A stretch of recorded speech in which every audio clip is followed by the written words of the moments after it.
Hello everyone, welcome to edu plus. നമ്മളിപ്പോൾ already learning curve എന്താണെന്ന് പറഞ്ഞു കഴിഞ്ഞു. ഈ കർവിൽ തന്നെ വരുന്ന ഒരു ഭാഗമാണ് ലേണിംഗ് പ്ലാറ്റ്യൂ. അതെന്താണെന്നുള്ളതാണ് നമ്മൾ ഇന്നത്തെ വീഡിയോയിൽ ഡിസ്കസ് ചെയ്യണം. അപ്പോൾ നമ്മൾ ലേണിംഗ് കർവ് എക്സും വൈ ആക്സിസ് ഒക്കെ വെച്ചിട്ട് ലേണിംഗ് കർവൊക്കെ വരയ്ക്കാൻ അതൊക്കെ നമ്മൾ പഠിച്ചു. ഏതൊക്കെ ടൈപ്പ് ഉണ്ട് എന്നുള്ള കാര്യമൊക്കെ നമ്മൾ ഓൾറെഡി ഡിസ്കസ് ചെയ്ത് കഴിഞ്ഞു. ഇനി നമ്മൾ ഈ ലേണിംഗ് പ്ലാറ്റ്യൂ എന്ന് പറഞ്ഞു കഴിഞ്ഞാൽ നമ്മുടെ സമയം പോകുന്നതിനനുസരിച്ചിട്ട് ഒരു പ്രോഗ്രസ്സും ഒന്നും ഉണ്ടാവണില്ല.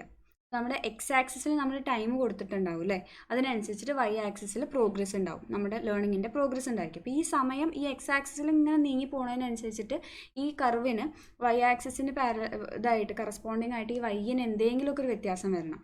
അപ്പോൾ ഒരു വ്യത്യാസം വരുന്നില്ല, പകരം എന്താണ്, എക്സ് ആക്സിസിന് ഹൊറിസോണ്ടലായിട്ട് ഇങ്ങനെ കിടക്കുകയാണ്, കൂടണില്ല കുറയണില്ല. എക്സ് ആക്സിസിന് ഹൊറിസോണ്ടലായിട്ട് കിടക്കുകയാണെന്നുണ്ടെങ്കിൽ അവിടെ എന്ത് ചെയ്യില്ല, നോ അപ്പാരൻറ്റ് ചേഞ്ച് ആണ്. ലേണിങ്ങിൽ നോ അപ്പാരൻറ്റ് ചേഞ്ച്, ഒരു പ്രോഗ്രസ്സും ഒരു ചേഞ്ചും അവിടെ ഉണ്ടാവണില്ല ലേണിങ്ങിൽ. അതിനെയാണ് നമ്മൾ ലേണിംഗ് പ്ലാറ്റ്യൂ എന്ന് പറയുന്നത്. ഈ ലേണിംഗ് പ്ലാറ്റ്യൂവിൻ്റെ കോസസ് ആണ് പറയുന്നത്. ലേണിംഗ് പ്ലാറ്റ്യൂവിനുള്ള കോസസ്, ഒന്നാമത്തെ കാര്യം പറയുന്നത് നമ്മുടെ ലേണിംഗ് ശരിയല്ലാതിരിക്കുക, നമ്മൾ ഉപയോഗിക്കുന്ന ലേണിംഗ് മെത്തേഡ് ശരിയല്ലാണ്ടിരിക്കുക. ഇപ്പം നേരത്തെ നമ്മൾ ലേണിംഗ് കർവിൻ്റെ കേസിൽ തന്നെ പറഞ്ഞു, നമ്മളിപ്പോൾ മാത്സ് ഒക്കെ പഠിക്കുമ്പോൾ എഴുതി പഠിക്കുന്നതിന് പകരം വായിച്ച് പഠിക്കുക. അപ്പോൾ പുതിയൊരു പ്രോബ്ലം വന്നു കഴിഞ്ഞാൽ ചെയ്യാൻ ബുദ്ധിമുട്ടായിരിക്കും. അപ്പോൾ നമ്മൾ ഫോൾട്ടി ആയിട്ടുള്ള മെത്തേഡുകൾ യൂസ് ചെയ്യുക ലേണിങ്ങിന് വേണ്ടിയിട്ട്. അതേമാതിരി ഫിസിക്കലും മെൻ്റലും ആയിട്ടുള്ള ബുദ്ധിമുട്ടുകൾ, ശാരീരിക മാനസികമായിട്ടുള്ള നമ്മുടെ വയ്യായ്കളൊക്കെ നമ്മുടെ ലേണിങ്ങിനെ ബാധിക്കും. അപ്പോൾ നമുക്കൊരു പ്രോഗ്രസ്സും ഇല്ലാതെ അവിടെ ഇരിക്കും. പിന്നെ നമുക്കൊരു ഇൻട്രസ്റ്റ് ഇല്ലാണ്ടിരിക്കുക, പഠിക്കാനൊരു ഇൻട്രസ്റ്റോ ഉള്ളിൽ നിന്നൊരു മോട്ടിവേഷനോ ഒന്നും ഇല്ലാത്തൊരവസ്ഥയിൽ ഇതേമാതിരി ലേണിംഗ് പ്ലാറ്റ്യൂസ് ഉണ്ടാവാം. പിന്നെ അതേമാതിരി നമ്മുടെ പഠിക്കാൻ ഉപയോഗിക്കുന്ന ലേണിംഗ് ടാസ്ക്, ലേണിംഗ് മെറ്റീരിയലിൻ്റെയൊക്കെ ഒരു കോംപ്ലക്സിറ്റി, നമുക്ക് പഠിച്ചെടുക്കാൻ പറ്റുന്നതിനേക്കാൾ കോംപ്ലക്സ് ആണ് കാര്യം എന്നുണ്ടെങ്കിൽ നമുക്ക് പിന്നെ ഈ പറഞ്ഞമാതിരി ലേണിംഗ് കർവിൽ ഒരു പ്രോഗ്രസ് ഒന്നും കാണാനായിട്ട് സാധിക്കില്ല. അതേമാതിരി മുന്നേ പഠിച്ചു വെച്ചിട്ടുള്ള കാര്യവും ഇപ്പോൾ പഠിക്കുന്ന കാര്യവും എന്തെങ്കിലുമൊക്കെ ഒരു റിലേഷൻ ആയിരിക്കും, പക്ഷെ നമുക്കതിനെ ഡിഫറൻഷ്യേറ്റ് ചെയ്യാൻ പറ്റുന്നില്ല. അതല്ല ഇത് വേറെയാണെന്നൊക്കെ പറഞ്ഞ് വ്യത്യാസം എന്താണെന്ന് മനസ്സിലാക്കി പഠിക്കാൻ പറ്റുന്നില്ല. അപ്പോൾ ആകെ ഒരു കൺഫ്യൂഷൻ വരില്ലേ. അങ്ങനെ ഒരു കൺഫ്യൂഷനൊക്കെ വരുമ്പോൾ ഇതേമാതിരി ലേണിംഗ് പ്ലാറ്റ്യൂ ഉണ്ടാവും. അതേമാതിരി പിന്നെ ലോവർ ലെവൽ ഓഫ് പെർഫോമൻസിൽ നിന്ന് ഹയർ ലെവലിലേക്ക് വരുന്തോറും നമ്മുടെ ആ ട്രാൻസിഷൻ ഉണ്ടല്ലോ, ആ ട്രാൻസിഷൻ അനുസരിച്ചിട്ട് നമ്മൾ പഠിക്കുന്ന ആ ലേണർക്ക് അതേപോലെ ഒരു ട്രാൻസിഷൻ നടത്താൻ പറ്റാതെ ഇരിക്കുമ്പോഴൊക്കെ ലേണിംഗ് പ്ലാറ്റ്യൂ വരും. പിന്നെ അതേമാതിരി നമ്മുടെ എൻവയോൺമെൻറ്റ്, ചുറ്റുപാടുകൾ, സാഹചര്യങ്ങളൊക്കെ അനുസരിച്ചിട്ട് നമുക്ക് പഠിക്കാൻ പറ്റണില്ല. നമ്മുടെ ചുറ്റുപാട് മാറുന്നതിനനുസരിച്ച് ഫേവറബിൾ ആയിട്ടുള്ള ഒരു ലേണിംഗ് എൻവയോൺമെൻ്റ് ഒന്നും അല്ലെങ്കിൽ നമുക്ക് പഠിക്കാൻ സാധിക്കില്ല. അതിനനുസരിച്ചിട്ട് നമ്മുടെ കർവിൽ എന്തായിരിക്കും, ഈ ലേണിംഗ് പ്ലാറ്റ്യൂ കാണാൻ പറ്റും. അതേമാതിരി നമുക്ക് ചില കുട്ടികളുണ്ടാവുമല്ലോ, ഇപ്പോൾ കഴിവില്ലാത്തവരായിരിക്കില്ല, ഇതൊക്കെ മതി എന്നുള്ളൊരു ആറ്റിറ്റ്യൂഡ് ഉള്ളവർ, എനിക്ക് ഇത്രയൊക്കെ മതി, പാസ്സായാൽ മതി എന്നുള്ളവർ, നല്ല ബുദ്ധി ഉണ്ടായിരിക്കും, എല്ലാം ഉണ്ടായിരിക്കും, സാഹചര്യം ഉണ്ടായിരിക്കും, ഒരു പ്രശ്നം ഉണ്ടാവില്ല. പക്ഷെ അവരെന്തായിരിക്കും, ഈ മോഡറേറ്റ് അച്ചീവ്മെൻറ്റിൽ സാറ്റിസ്ഫൈഡ് ആയിരിക്കും. ഇത് മതി, പെൺബയിൽ 35-36 കിട്ടിയാലും പാസ്സാവും, അത് മതി, എനിക്ക് അത്ര ധാരാളം എന്ന് പറഞ്ഞിരിക്കില്ലേ. അങ്ങനെയുള്ള ഒരു ആറ്റിറ്റ്യൂഡ് ഉള്ളതും ഈ ലേണിംഗ് പ്ലാറ്റ്യൂ ഉണ്ടാവാനൊരു കാരണമാണ്. ഇനി ഇതെങ്ങനെയൊക്കെ എലിമിനേറ്റ് ചെയ്യാം എന്നുള്ളതാണ്. ഒന്നാമത്തെ കാര്യം, നമ്മുടെ ടീച്ചിങ് മെത്തേഡ്സ് കറക്റ്റായിട്ട് നമ്മൾ എഫിഷ്യൻ്റ് ആയിട്ടുള്ള ടീച്ചിങ് മെത്തേഡ്സ് കൊണ്ടുവരാം. അതേമാതിരി കുട്ടികൾക്ക് അവർ ഏത് പോർഷനാണോ പഠിക്കുന്നത്, ഏത് ഭാഗമാണോ പഠിക്കുന്നതിനനുസരിച്ച് അതിന് അപ്രോപ്രിയേറ്റ് ആയിട്ടുള്ള ലേണിംഗ് മെത്തേഡുകൾ അഡോപ്റ്റ് ചെയ്യാനൊക്കെ അവർ സഹായിച്ചു കൊടുക്കുക. അതേമാതിരി കുട്ടികളെ ഇങ്ങനെ ഇത്ര മതി എന്നുള്ളൊരു ആറ്റിറ്റ്യൂഡിൽ നിൽക്കാൻ സമ്മതിക്കാണ്ട് അവർക്ക് കുറച്ചും കൂടെ നല്ലൊരു ഗോളൊക്കെ സെറ്റ് ചെയ്ത് അത് അച്ചീവ് ചെയ്യാനുള്ള, ഒരു ഹാർഡ് വർക്ക് ചെയ്യാനുള്ള ഒരു മെൻറ്റാലിറ്റി ഒക്കെ ഡെവലപ്പ് ചെയ്യാൻ സഹായിക്കുക. അവരുടെ മോട്ടിവേഷനും ഇൻട്രസ്റ്റും ഒക്കെ ഡെവലപ്പ് ചെയ്യുക. ആ ഇൻട്രസ്റ്റ് ഡെവലപ്പ് ചെയ്യുന്ന തരത്തിലുള്ള ടീച്ചിങ് ലേണിംഗ് മെത്തേഡ്സുകളും ലേണിംഗ് എയ്ഡ്സുകളും ടെക്നിക്സുകളും ഒക്കെ ഉപയോഗിക്കുക. അതേമാതിരി നമ്മുടെ മെറ്റീരിയൽ, ലേണിംഗ് മെറ്റീരിയൽ അതിൻ്റെ കോംപ്ലക്സിറ്റി ലെവൽ പതുക്കെ കൂടുന്ന രീതിയിൽ വേണം അറേഞ്ച് ചെയ്യാനൊക്കെ ആയിട്ട് ശ്രദ്ധിക്കുക. അതേപോലെ തന്നെ നമ്മൾ ഇപ്പോൾ ഒരു പോയിന്റ് എത്തിക്കഴിഞ്ഞാൽ നല്ല പഠിക്കുന്ന കുട്ടികളായിരിക്കും, പക്ഷെ പഠിച്ച് അങ്ങോട്ട് ഒരു സാച്ചുറേഷനൊക്കെ ഒരു പോയിന്റ് എത്തിക്കഴിഞ്ഞാൽ പിന്നെ കുട്ടിക്ക് പഠിച്ചാലും അത് തലയിൽ കയറാത്തൊരവസ്ഥയൊക്കെ ഉണ്ടാവുമല്ലോ. അപ്പോൾ അങ്ങനത്തെയൊക്കെ ഒരു പോയിന്റ് എത്തിക്കഴിഞ്ഞാൽ ഈ ടീച്ചർ അത് മനസ്സിലാക്കുക, കുട്ടിയുടെ പ്രശ്നം ഇതാണെന്നുള്ളത് ടീച്ചർ അതിന് കാലിബർ ആയിരിക്കണം. ഒന്നാമത്തെ കാര്യം, ടീച്ചർ അത് മനസ്സിലാക്കിയിട്ട് കുട്ടിയുടെ അടുത്ത് എന്ത് ചെയ്യുക, ഒരു ബ്രേക്ക് എടുക്കാനൊക്കെ ആയിട്ട് പറയുക. അങ്ങനെ ഒരു ബ്രേക്ക് കൊടുക്കാൻ ഉള്ളൊരു മനോഭാവം ടീച്ചർക്ക് ഉണ്ടാക്കുക. ആ സമയത്തും കുട്ടീനെ കമ്പൽ ചെയ്യരുത്, പഠിക്കുക എന്ന് പറഞ്ഞിട്ട് കമ്പൽ ചെയ്യരുത്. ഇങ്ങനെ മോശമായതുകൊണ്ടല്ലോ റിസൾട്ട് ശരിയാവണില്ല എന്നൊക്കെ പറഞ്ഞിട്ട് കമ്പൽ ചെയ്യാണ്ടിരിക്കുക.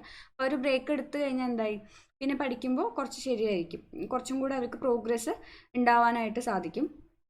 പിന്നെ ഒരു ടീച്ചറെ കൊണ്ട് പറ്റുന്ന രീതിയിൽ, അല്ലെങ്കിൽ നമ്മൾ പാരൻസിനെ കൊണ്ടൊക്കെ പറ്റുന്ന രീതിയിൽ സാഹചര്യങ്ങൾ, ലേണിംഗ് എൻവയോൺമെൻ്റ് ഒക്കെ സ്യൂട്ടബിൾ ആക്കി വെച്ചു കൊടുക്കാനായിട്ട് ശ്രമിക്കുക.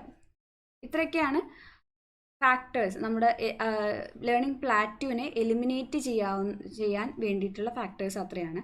ഇനി ലേണിംഗ് കർവിൻ്റെ ക്യാരക്ടറിസ്റ്റിക്സ് ആണ് പറയുന്നത്. ആദ്യം ഒരു സ്ലോ പ്രോഗ്രസ് ഉണ്ടായിരിക്കും, പീരീഡ് ഓഫ് സ്ലോ പ്രോഗ്രസ് ഉണ്ടായിരിക്കും. നമ്മൾ ആദ്യം മന്ദഗതിയിൽ തുടങ്ങുകയാണ്. ഇപ്പോൾ നമ്മൾ BEdന് ചേരുമ്പോൾ തന്നെ നമ്മളിപ്പോൾ ഡിഗ്രി കഴിഞ്ഞ് വരുന്നവരാണ്. ഡിഗ്രി ചിലപ്പോൾ സയൻസ്, ഫിസിക്സോ കെമിസ്ട്രിയോ എടുത്ത് പഠിച്ചവരോ അല്ലെങ്കിൽ ഹിസ്റ്ററിയോ ജോഗ്രഫിയോ അങ്ങനെ എന്തെങ്കിലും എടുത്ത് പഠിച്ചവരൊക്കെയായിരിക്കും. അതിനൊക്കെ വളരെ ഡിഫറെൻ്റ് ആയിട്ടുള്ളൊരു കോഴ്സാണ് ഈ BEd എന്ന് പറയുന്നത്. അപ്പോൾ ആദ്യം വന്ന് കയറുമ്പോൾ തന്നെ നമുക്കൊരു അന്താളിപ്പുണ്ടാവും, ഇത് എന്താ സംഗതി എന്ന് അറിയില്ലല്ലോ. അപ്പോൾ ചിലപ്പോൾ ആദ്യത്തെ ഒരു ടെസ്റ്റ് പേപ്പറൊക്കെ എടുക്കുമ്പോൾ നമുക്കൊന്നും പിടുത്തം കിട്ടില്ല. പ്രത്യേകിച്ച് ഈ സയൻസുകാർക്കൊക്കെ ഇങ്ങനത്തെ ഒരു പ്രവണത കൂടുതലാണ്. സയൻസ് എന്തെങ്കിലും ഒരു ഡെറിവേഷൻ ചെയ്യുക, അതിൻ്റെ പ്രോബ്ലം ചെയ്യുക, അങ്ങനെയൊക്കെ ചെയ്തിട്ട് മാത്സിലായാലും പ്രോബ്ലം ചെയ്തിട്ടൊക്കെ വരുന്ന കുട്ടികളാവും. അപ്പോൾ ഈ സൈക്കോളജി, ഫിലോസഫി ഒരു പേപ്പർ നിറയെ ഇങ്ങനെ ഒരു എസ്സേ ഒരു 5-6 പേജൊക്കെ ഇങ്ങനെ എഴുതാന്നൊക്കെ പറയുമ്പോൾ അവർക്ക് ആദ്യമൊക്കെ ഭയങ്കര ബുദ്ധിമുട്ടാവും. നമുക്കവിടെ ആയിട്ട് ഫെമിലറൈസ്ഡ് ആവില്ല ഈ കോഴ്സിൽ. അപ്പോൾ ഒരു ഇനീഷ്യലായിട്ടൊരു സ്ലോ പ്രോഗ്രസ് ആയിരിക്കും. പിന്നെ അത് കഴിഞ്ഞാലോ റാപ്പിഡ് പ്രോഗ്രസ് ആയി. നമ്മൾ വന്ന് ഇന്നതാണ് സംഗതി എന്ന് പിടുത്തം കിട്ടിയാൽ അതിലൊരു നമ്മളായിട്ട് പിടുത്തം കിട്ടിക്കഴിഞ്ഞാൽ പിന്നെ എന്തായി, പിന്നെ അവിടെ നമ്മൾ ക്ലച്ച് പിടിച്ചിങ്ങനെ പോകും. ഒരു റാപ്പിഡ് പ്രോഗ്രസ് ഉണ്ടാവും. സംഗതി ഇത്രയേ ഉള്ളൂ എന്ന് മനസ്സിലാക്കി കഴിഞ്ഞാൽ പിന്നെ നമുക്ക് അവിടെ നിന്ന് തന്നെ കയറി പോകാൻ പറ്റും. അതാണ് പീരീഡ് ഓഫ് റാപ്പിഡ് പ്രോഗ്രസ് എന്ന് പറയുന്നത്. അടുത്ത് വരുന്നതാണ് പീരീഡ് ഓഫ് സ്പേർട്സ് എന്ന് പറയുന്നത്. അവിടെ എന്താ വെച്ചാൽ അങ്ങനെ അപ്പ് ആൻഡ് ഡൗൺ ആണ് ഉണ്ടാവുക. നമ്മൾ കുറച്ചൊക്കെ കഴിഞ്ഞ് ആദ്യത്തെ ഒരു ഫേസ് കഴിഞ്ഞു, സ്ലോ ആയി, പിന്നെ കോഴ്സ് എന്താണെന്ന് മനസ്സിലായി, പിന്നെ അതിൻ്റെ ഉള്ളിലേക്ക് കിടക്കുകയാണ്. അപ്പോൾ നമ്മൾ എന്ത് ചെയ്യും, നമുക്ക് ചിലപ്പോൾ വേറെ വർക്കുകൾ ചെയ്യേണ്ട. ഇപ്പോൾ BEdൽ തന്നെ കുറേ പ്രാക്ടിക്കൽ വർക്കും കാര്യങ്ങളൊക്കെ ഉണ്ടാവും. ചിലപ്പോൾ ഫീൽഡ് ട്രിപ്പ് വരും, ടൂർ വരും, അങ്ങനത്തെ കുറേ ക്യാമ്പ് വരും, അങ്ങനത്തെ ഒക്കെ വരും. അപ്പോൾ നമ്മൾ എന്ത് ചെയ്യും, പഠിത്തത്തിൽ നിന്ന് ചിലപ്പോൾ ഇങ്ങോട്ട് വിടും. അതിൻ്റെ ഇടയിൽ ഒരു ഇൻറ്റേർണൽ വരുമ്പോൾ അപ്പം മാത്രം തലകുത്തി നിന്ന് പഠിക്കുക അങ്ങനെ. അപ്പോൾ എന്താ നമ്മുടെ ലേണിങ്ങിൻ്റെ ഒരു പ്രോഗ്രസ് അപ്പ് ആൻഡ് ഡൗൺ ആയിട്ട് തന്നെ വരും. സ്റ്റേബിൾ ആവില്ല, ഒന്നിന് കൂടുമില്ല കുറയുമില്ലാത്ത മാതിരി പിന്നെ അപ്പ് ആൻഡ് ഡൗൺ ആയിട്ട് വരും. പരീക്ഷയാണല്ലോ എന്ന് പേടിച്ചിട്ട് ചിലപ്പോൾ പഠിക്കുക അങ്ങനെ എന്തെങ്കിലുമൊക്കെ ചെയ്യും. പിന്നെ നമ്മൾ കുറച്ചും കൂടെ കോഴ്സിൻ്റെ ഉള്ളിലേക്ക് കയറുമ്പോൾ ഫ്രണ്ട്സായി നമ്മൾ നല്ല കൂട്ടായി അങ്ങനെ അടിച്ചു പൊളിക്കാനൊക്കെ തുടങ്ങും. അപ്പോഴൊക്കെയാണ് ഈ അപ്പ് ആൻഡ് ഡൗൺ വരിക. നമ്മുടെ ഇൻട്രസ്റ്റും മോട്ടിവേഷനൊക്കെ മാറി പോവുക. പിന്നെ ഇതിലേക്ക് വരുമ്പോൾ പിന്നെ അതിൻ്റെ നമുക്ക് കുറച്ച് കഴിഞ്ഞാൽ ഒരു മടുപ്പൊക്കെ വരില്ലേ, അങ്ങനെയുള്ള സംഗതികളൊക്കെ വരുമ്പോഴാണ് ഈ പീരീഡ് ഓഫ് സ്പേർട്സ് വരിക. നമ്മുടെ ലേണിംഗ് എന്തായിട്ട് മാറും, അപ്പ് ആൻഡ് ഡൗൺ ആയിട്ട് മാറും, ഒരു സ്റ്റേബിൾ അല്ലാത്ത രീതിയിലാവും. അടുത്തതാണ് period of no apparent progress. അതാണ് ഈ പ്ലാറ്റ്യൂ എന്ന് പറയുന്നത്. ഒരു പ്രോഗ്രസ്സും ഇല്ലാണ്ട് ഇരിക്കുന്ന ഒരു സ്ഥലം എത്തുന്നതാണ് എന്താണ് പീരീഡ് ഓഫ് അപ്പാരൻറ്റ് പ്രോഗ്രസ്. സമയം പോകുന്നതിനനുസരിച്ചിട്ട് പ്രത്യേകിച്ച് പ്രോഗ്രസ് ഒന്നും ഇല്ലാണ്ട് ഇരിക്കുക, എക്സ് ആക്സസിന് ഒറിസോണ്ടലായിട്ട് തന്നെ നമ്മുടെ ലേണിംഗ് പോവുകയാണെന്നുണ്ടെങ്കിൽ അതാണ് period of no apparent progress എന്ന് പറയുന്നത്. അടുത്തതാണ് പീരീഡ് ഓഫ് ഡിക്ലൈൻ. അടുത്തത് അത് എന്താണ്, നമ്മുടെ പ്ലാറ്റ്യൂം കഴിഞ്ഞ് കഴിഞ്ഞാൽ അത് പതുക്കെ അങ്ങനെ കുറഞ്ഞു വരും. പ്രോഗ്രസ് ഒന്നും ഇല്ലാത്തൊരു സ്റ്റേജ് എത്തിക്കഴിഞ്ഞാൽ നമ്മുടെ ലേണിംഗ് പതുക്കെ കുറഞ്ഞു വരുന്നതിനാണ് പീരീഡ് ഓഫ് ഡിക്ലൈൻ എന്ന് പറയുന്നത്. താഴത്തേക്ക് ഇങ്ങനെ വരും, നമ്മുടെ സമയം കൂടുന്നതിനനുസരിച്ചിട്ട് നമ്മുടെ പെർഫോമൻസ് താഴത്തോട്ടായി വരുന്നതാണ് പീരീഡ് ഓഫ് ഡിക്ലൈൻ. ഇതാണ് അതിൻ്റെ ഫിഗർ. ആദ്യം ഒരു സ്ലോ ബിഗിനിങ് ആയിരിക്കും, പിന്നെ സ്റ്റീപ്പ് ആയിട്ടുള്ള ആക്സലറേഷൻ ആയിരിക്കും, പിന്നെ എന്തായി ഒരു പീരീഡ് ഓഫ് സ്പേർട്സ് വരുന്നുണ്ട് അതിൻ്റെ ഇടയിൽ, പിന്നെ പ്ലാറ്റ്യൂ വരും, അതിനുശേഷം ഡിക്ലൈൻ വരും. ഇത്രയാണ് കർവിൻ്റെ ക്യാരക്ടറിസ്റ്റിക്സിൽ വരുന്നത്. ഇനി ഇതിൻ്റെ എഡ്യൂക്കേഷണൽ ഇംപ്ലിക്കേഷൻസ് എന്തൊക്കെയാണ് വരിക? നമ്മൾ ലേണിംഗ് കർവിൻ്റെ കാര്യം പറഞ്ഞ മാതിരി തന്നെ ടീച്ചർക്കും കുട്ടിക്കും ബെനിഫിഷ്യൽ ആയിരിക്കും ഈ ലേണിംഗ് പ്ലാറ്റ്യൂ അല്ലെങ്കിൽ ലേണിംഗ് കർവിനെ പറ്റിയിട്ടൊക്കെ മനസ്സിലാക്കുന്നത്. ടീച്ചർക്ക് എന്ത് ചെയ്യാൻ പറ്റും, ഇൻഡിവിജ്വൽ ഡിഫറൻസ് മനസ്സിലാക്കാൻ പറ്റും. അതിനനുസരിച്ചിട്ട് teaching learning methods, AIDS, techniques, strategies ഒക്കെ അഡോപ്റ്റ് ചെയ്യാനായിട്ട് പറ്റും. അതേമാതിരി തന്നെ കുട്ടികൾക്ക് അവരുടെ ലേണിംഗ് മെത്തേഡൊക്കെ അഡോപ്റ്റ് ചെയ്യാൻ സഹായിക്കാനായിട്ട് സാധിക്കും. കുട്ടികൾക്ക് എന്ത് ചെയ്യാൻ പറ്റും, അവരുടെ അവരെ മറ്റുള്ളവരായിട്ട് ഒന്ന് കമ്പയർ ചെയ്യാൻ പറ്റും. അവരുടെ പ്രോഗ്രസ് എത്ര ഉണ്ട്, അവരെ ഒരു സെൽഫ് അപ്രൈസൽ ചെയ്യാനൊക്കെ സാധിക്കും. അതേപോലെ ഈ സ്പേർട്ടുകളൊക്കെ മനസ്സിലാക്കാൻ സാധിക്കുകയാണെന്നുണ്ടെങ്കിൽ ടീച്ചർക്ക് അവരുടെ ഇമോഷണലും ഫിസിക്കലും ആയിട്ടുള്ള വെൽബീയിങ്ങിനെ പറ്റിയിട്ടൊക്കെ കൂടെ ഒരു വിവരം കിട്ടും.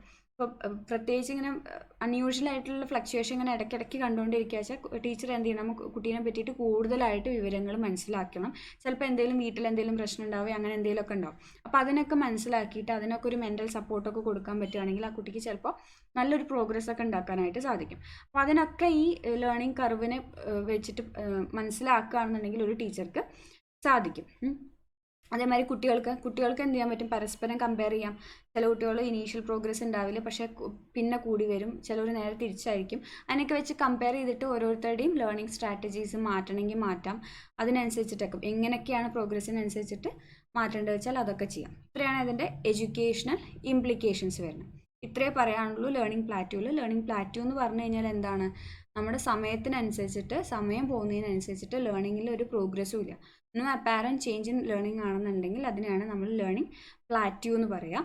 അപ്പോൾ ലേണിംഗ് കർവിൻ്റെ ക്യാരക്ടറിസ്റ്റിക്സ് എടുത്തു കഴിഞ്ഞാൽ ആദ്യം ഒരു ഈ സ്ലോ ആയിട്ടുള്ള പ്രോഗ്രസ് ആയിരിക്കും, പിന്നെ റാപ്പിഡ് പ്രോഗ്രസ് വരും, പിന്നെ സ്പേർട്ടുകൾ വരും, അതായത് അപ്പ് ആൻഡ് ഡൗൺ ആയിട്ടുള്ള ഫ്ലക്ച്വേഷൻസ് വരും, പിന്നെ പ്ലാറ്റ്യൂ വരും, ലേണിംഗ് പ്ലാറ്റ്യൂ വരും.